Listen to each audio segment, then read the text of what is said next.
Stage पे Congress party के वरिष्ठ नेता, हमारे प्यारे कार्यकर्ता, भाइयों और बहनों, प्रेस के हमारे मित्रों, आप सबका यहाँ बहुत बहुत स्वागत। आज आप सब हमारे साथ पूरा दिन चले हैं। आपने अपनी शक्ति, अपना प्यार इस यात्रा को दिया, इसके लिए सबको धन्यवाद। पीछे कृष्ण कुमार पांडे जी की फोटो है। उन्होंने यात्रा को अपनी जान दी और ये कांग्रेस पार्टी और हम कभी नहीं भूल पाएंगे।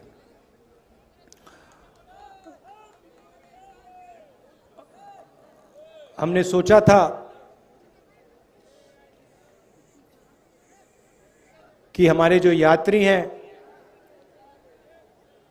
सब के सब अंत तक पहुंचेंगे, मगर दुख की बात है कि हमारे एक प्यारे साथी हमारे साथ श्रीनगर तक नहीं पहुंच पाएंगे, मगर जो उनकी सोच है वो हमारे साथ चलेगी और वो श्रीनगर तक पहुंचेगी।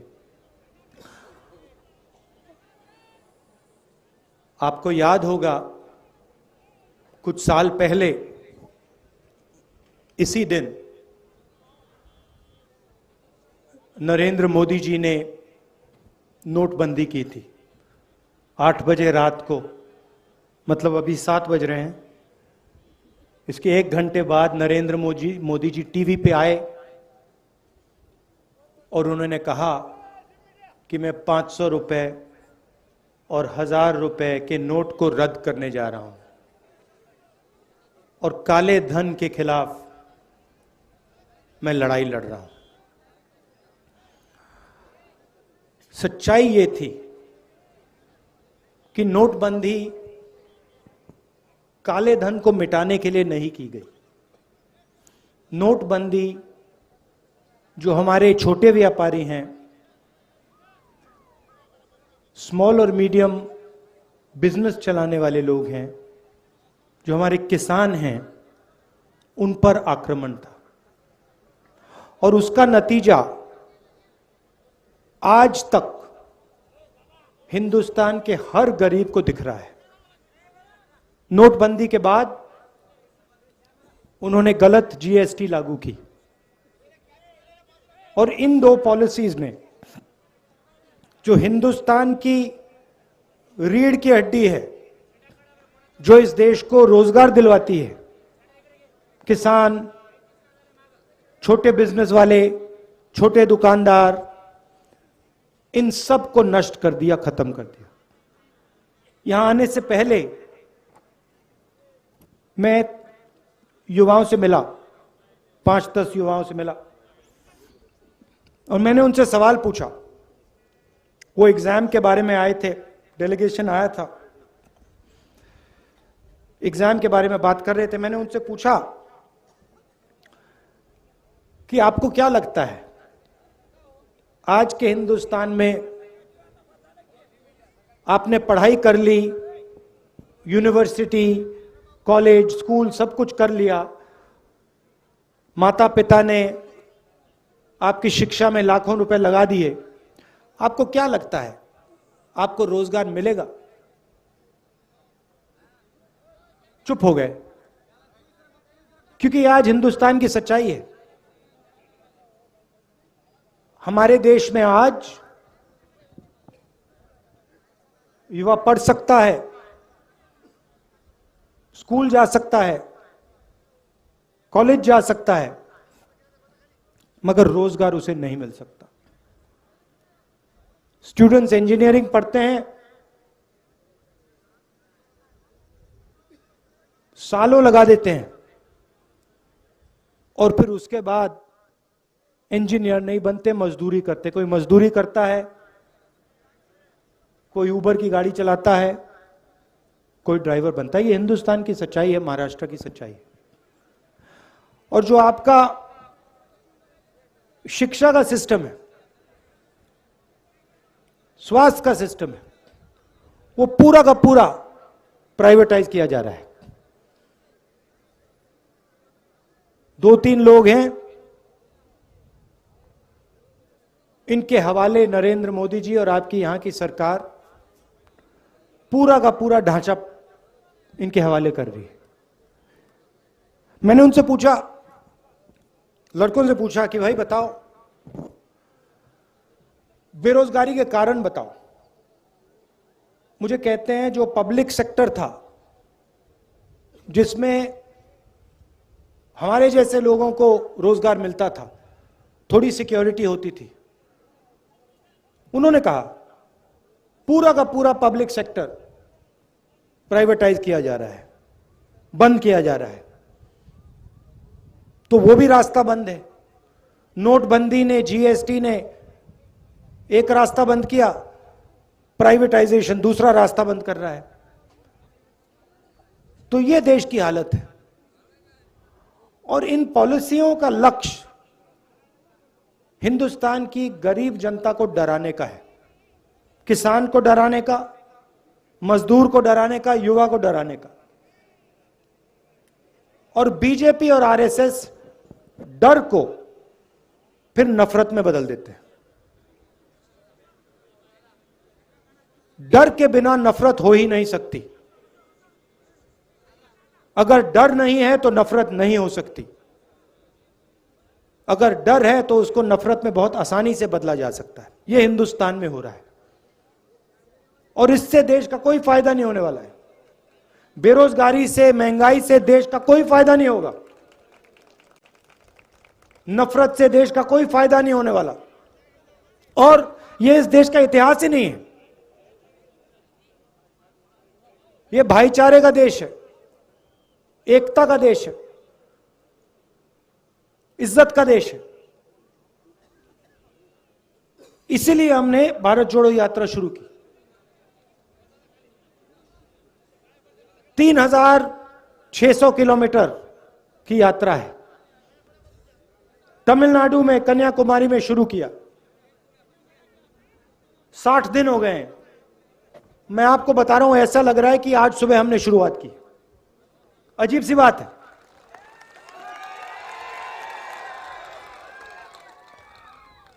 हमारे यात्री, उनसे आप पूछो, किसी को समझ नहीं आ रही बात।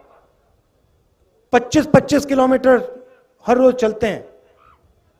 60 दिन से चल रहे हैं। अभी मैं भाषण दे रहा हूं, ऐसा लग रहा है कि 15 मिनट पहले मैंने शुरू किया है। ये हो क्या रहा है?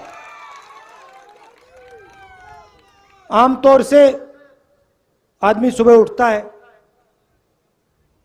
थकान नहीं होती, दिन भर काम करता है, शाम को थकान होती है ना? यहां अजीब सी बात है। यहां हम सुबह उठते हैं, थकान नहीं होती, 25 किलोमीटर चलते हैं, 25 किलोमीटर चलने के बाद थकान नहीं होती। मैंने सोचा ये हो क्या रहा है? जवाब बताऊं आपको। हम अपनी शक्ति का प्रयोग नहीं कर रहे। राहुल गांधी अपनी शक्ति का प्रयोग नहीं कर रहा। ये जो यात्री हैं, ये अपनी शक्ति का प्रयोग नहीं कर रहे हैं। हम सब आपकी शक्ति का प्रयोग कर रहे हैं। आप हमें पीछे से धकेल रहे हो। आपका प्यार हमें पीछे से धकेल रहा है। और ये आपका जो प्यार है, ये हमें श्रीनगर तक पहुंचाएगा।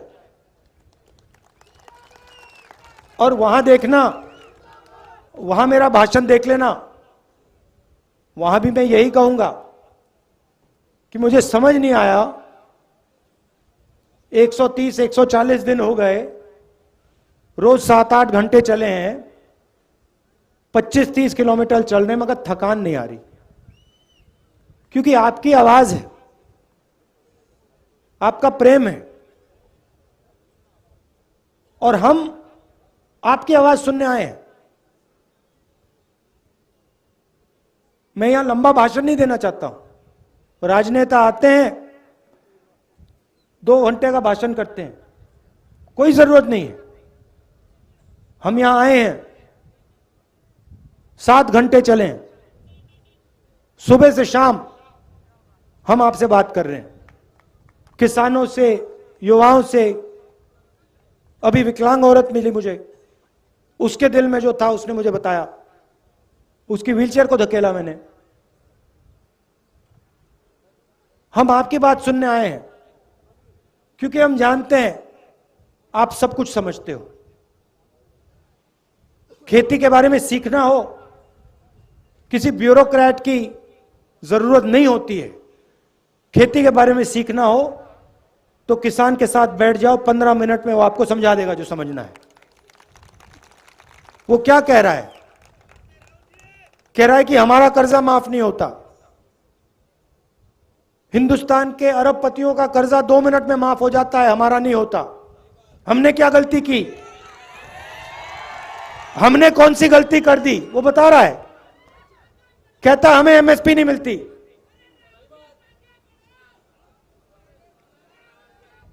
वो कह रहा है, आज मुझे बताया, एक किसान मिला, 20 मिनट मुझे उसने समझाया, जो नरेंद्र मोदी जी की जो बीमा योजना है इसके बारे में बताया।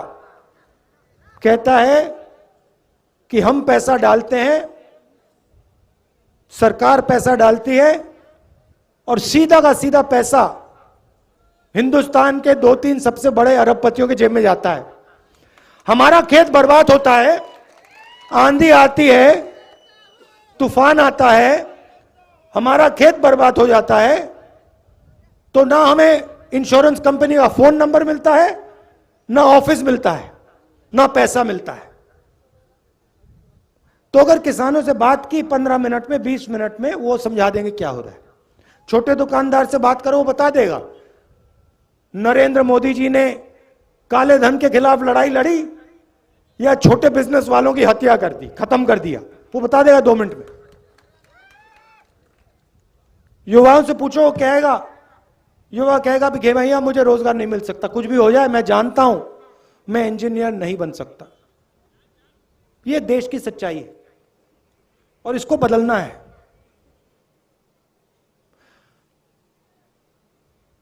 और ये देश में आरएसएस और नरेंद्र मोदी जी ने, बीजेपी ने नफरत की राजनीति शुरू की है। भाई को भाई से लड़ाते हैं। अच्छा, मैं आपसे पूछता हूं, परिवार में जब 2 भाई लड़ते हैं तो परिवार का फायदा होता है क्या? परिवार में बेटा और पिता लड़ता है, परिवार आगे जा सकता है क्या? बर्बाद होता है ना। तो फिर आप मुझे समझाओ, अगर जब भाई भाई के साथ लड़ता है परिवार बर्बाद होता है, तो फिर यहां देश में अगर भाई भाई से लड़ेगा तो देश का क्या होगा? बर्बाद होगा। तो ये लोग अपने आप को देशभक्त कहते हैं। कैसे देशभक्त हैं ये? देश में नफरत फैला रहे हैं, एक भाई को दूसरे भाई से लड़ा रहे हैं, एक भाषा को दूसरी भाषा से लड़ा रहे हैं, एक जात को दूसरी जात से लड़ा रहे हैं, एक धर्म को दूसरे धर्म से लड़ा रहे हैं, और फिर कहते हैं हम देशभक्त हैं। कौन से देश के भक्त हो आप? इस देश के भक्त तो नहीं हो। तो इसीलिए हमने ये यात्रा शुरू की, और इसमें 1 इंच, मतलब हम शुरू करेंगे, कन्याकुमारी से शुरू किया, और कश्मीर में, श्रीनगर में ये जो हमारा तिरंगा है उसको हम वहां के जाके लहराएंगे। और आपने हमें इतनी शक्ति दी है, इतना प्यार दिया है, मैं आपको बता भी नहीं सकता। मैं यहां 3-4 घंटे बैठ जाऊं तब भी मैं आपको समझा नहीं सकता कि आपने मुझे कितना दिया है, कितना प्यार दिया है, कितनी शक्ति दी है। इसलिए मैं दिल से आपको धन्यवाद करना चाहता हूं, दिल से धन्यवाद करना चाहता हूं। और एक बार फिर आज दुख का दिन है। पांडे जी झंडा लिए चल रहे थे, झंडा लिए चल रहे थे, आखिरी सेकंड तक झंडा लिए चल रहे थे और फिर शहीद हुए। तो ये मीटिंग उनके याद में है।